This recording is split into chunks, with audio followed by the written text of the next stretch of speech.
Hi, I'm Jennifer with True Health for You, and I wanted to discuss what it is exactly that is holding you back. Now, I have talked about this a lot in other videos, but I kind of wanted to look at it a little bit differently, and I wanted to target our belief system.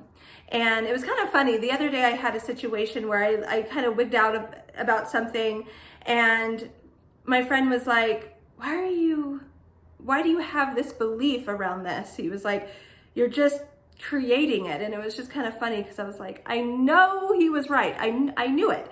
And I was still doing it. And this is going to be something that we are going to be always working on and evolving and expanding. It's just, like I said, it's just part of growing. But it was interesting that it was like, and it was silly because when I actually said what my belief was, I kind of just laughed at it. But even though I was laughing at it, it was still intimidating to think about like losing it, right? And why is that? And that's because our beliefs are a protective mechanism that our brain creates sometimes. Beliefs are just thoughts that have taken root. And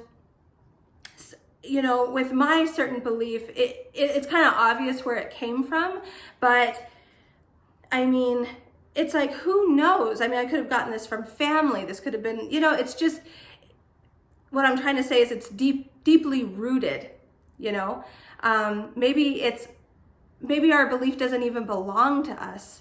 While I've been, getting healthy and, working on past issues, there was a lot of things I realized that did not belong to me, my beliefs. And when I actually asked, do I really believe that?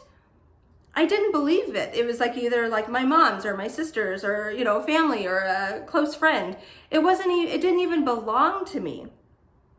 And you're probably thinking, okay, Jen, what does this have to do with like health and fitness and losing weight? And it's everything. It's everything. Because if you go to your coach, your health coach, and this happens to me quite a bit, where people will come to me and will want help with change, and then I offer them solutions, and they're constantly arguing for their limitations.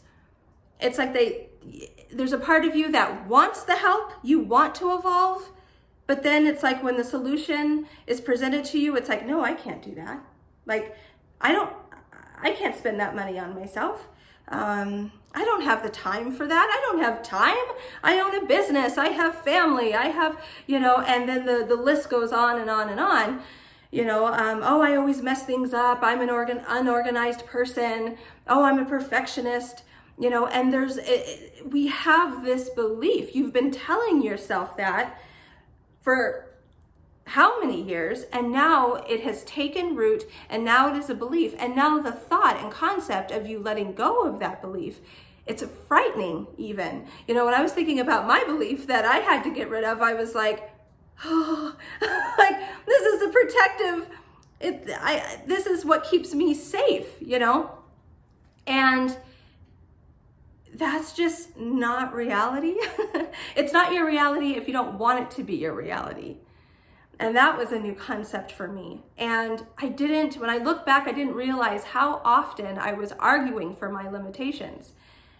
And I look at some people and their life is so chaotic, so intense. And I'm like, oh, if you would only just start shifting your beliefs towards a different type of possibility, and that shifting your belief doesn't have to be a challenge or difficult. It can actually be with ease.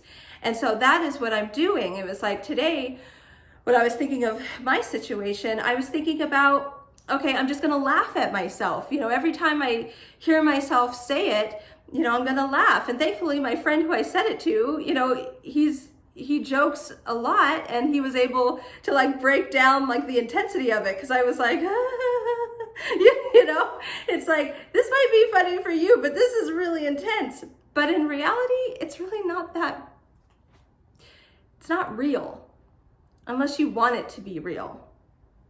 So think about it. If you're like, why am I inconsistent with my goals? Why am I inconsistent with certain things? Well, what is your belief around it? Do you have this belief that you hate to work out and that exercising sucks? Do you have this belief that you can't invest in yourself?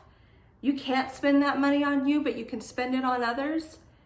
That you can't make yourself a priority because you're too busy? We're all busy. And there's people that are really, really busy and they're able to fit it in. And I'm not saying that to you to put shame on you. I'm just trying to give you perspective that you can do it if you want it enough. And if you have a belief that you're worth it, that you have a belief that your happiness is important to you, and that you actually can be healthy and happy. That's a big limiting belief that a lot of people have. Their situation is so intense and they're so deeply rooted in it, and I get it. I'm not shaming you. It makes absolute sense. From your perspective, it looks like your situation is just too bad and it will never change. And if you think that, that's exactly what you're going to create. When we open up to different possibilities, our brain is now open, and who knows, we could be walking down the street and we hear someone talk about something that worked for them, and you're like, wait a second, and you ask them, I've been thinking about that very thing. Or I know you guys have experienced that, where as soon as you start thinking about something and you open up, all these little things start happening and changing, and you're like, oh yeah. And that's how it works. So really, I recommend, I've done this, I have my clients do this. Write a list of certain limiting beliefs that you have around whatever it is that you want to achieve, whether it's in your business, your life, your health, your mindset, whatever it is, your children, write it out, and then actually ask yourself if this is real. And if you really do believe that, or is that something that you've learned from society, culture, your family? Like, do you really, really believe that? And find out what you see. And then if you notice that, hey, it's actually not as bad as I thought, or I can do this, write it in the comments below. I would love to read them. Because everyone deals with this. Everyone. This isn't just you. You don't suck. And I always had the belief that I couldn't do YouTube videos. I had a belief that I couldn't have my own business, that I always had to be the number 2 to the person that had their own business. And that wasn't reality. And now, now that I'm in that situation, I'm like, oh, I'm actually quite good at it. I'm still learning, but whatever you think your reality is, you can change, no matter how bad it is. You just have to be willing to laugh at the belief and let it go. And that's my biggest advice, is just laugh at it and just say, oh, I'm doing it again. I'm coming up with that again. And just let it go and start telling yourself something else. Start teaching yourself a different thought. Keep saying that thought. Things are always working out for me. If I need help, I will ask. The solution will come to me. Whatever it is, I'll spend this money and the money will come back to me some way. Those are thoughts that become beliefs. If you say it enough, and sure enough, you will create it. So I hope this video was helpful for you. Please subscribe to my channel, like this video, and click that notifications button if you haven't already, so you know when my videos pop on. All right, thanks for watching. Bye.